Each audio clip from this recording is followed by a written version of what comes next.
So the parts of United Kingdom have seen days of rioting and clashes. The Indian High Commission in London has also issued an advisory to its nationals. Ollie Barrett is in London and gives us more on this and other stories making headlines around the world. Now, Ollie, Keir Starmer was all about having the entire full force of the law or coming down on the rioters and the people who've been disturbing the peace. Just yesterday he talked about special forces. But why isn't it all this proving to be effective on the ground? That's right, Gautam. He was talking yesterday about a so-called standing army of police officers who are specially trained in disorder. And when it comes to the full force of the law, I think the government still hopes that it will have an effect in the days ahead. But certainly we haven't reached a period of complete calm yet as a result of the government's response. In Belfast, overnight, we saw fires blazing on the streets of the city. There were issues in Plymouth and Birmingham too, in England. There have been around 400 arrests and dozens injured after 6 days of riots in parts of England and Northern Ireland. British Prime Minister Keir Starmer says that violent protesters who targeted Muslim communities will face the full force of the law. Dozens of police officers have also been injured and shops, cars and homes damaged in the disorder. It initially erupted the day after 3 children were killed in Southport in a stabbing attack last Monday.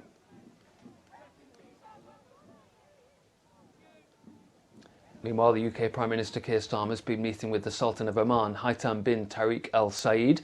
The leaders had earlier spoken in a phone call back in July. According to the UK government, in these talks they agreed to closely work on ensuring stability in the Middle East, as well as expanding ties across defence, security and economic prosperity.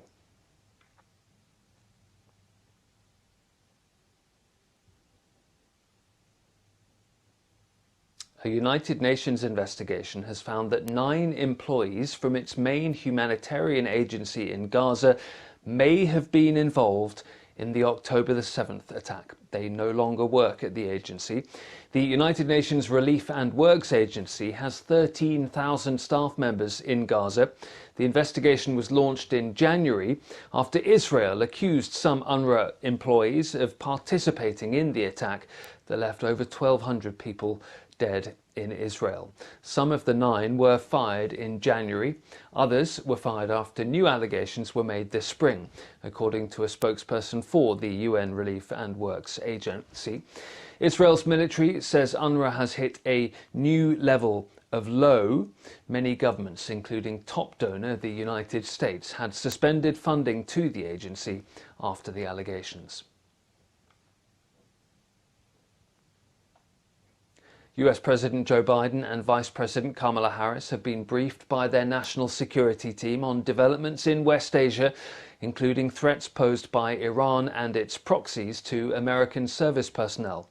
At the briefing, they were told it's still unclear when Iran and Hezbollah might be likely to launch an attack against Israel and the specifics of such an attack. Iran blames Israel for the assassination of Hamas leader Ismail Haniyeh and said it would punish it. Israel officials have not claimed responsibility for that killing. Iran's foreign ministry has called on the US to stop supporting Israel. G7 countries have urged all to refrain from perpetuating the destructive cycle of retaliatory violence and call for lowering of tensions and engaging constructively towards de-escalation. Iran says it seeks to establish stability in the region, but insists it will definitely take serious and deterrent action against Israel. Iran's foreign ministry has called in ambassadors and heads of missions residing in Tehran for a meeting with the acting foreign minister to reiterate Iran's will to respond to Israel. An emergency meeting of the Organization of Islamic Cooperation is scheduled for Wednesday at Iran's request to discuss the killing of Haniyeh and Iran's potential response.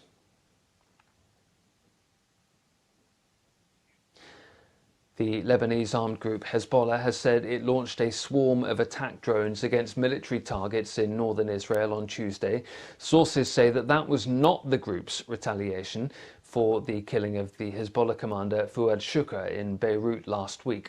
Hezbollah has vowed to avenge him, prompting worries of a major escalation that could tip the region into full-blown war.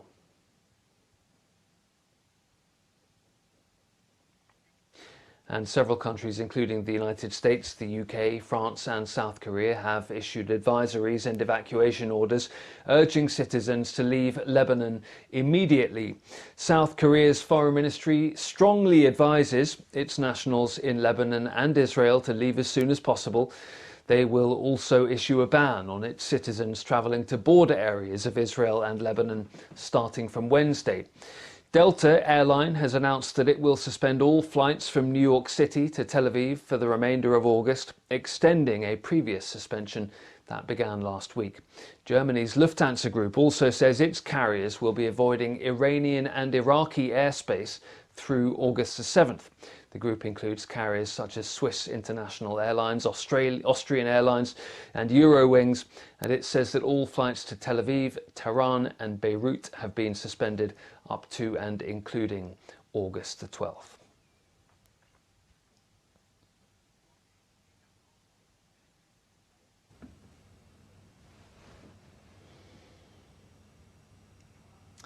So tensions very much heightened, Gautam, in West Asia. Back to you. Thanks, Oli. Let's hope things settle down after some time.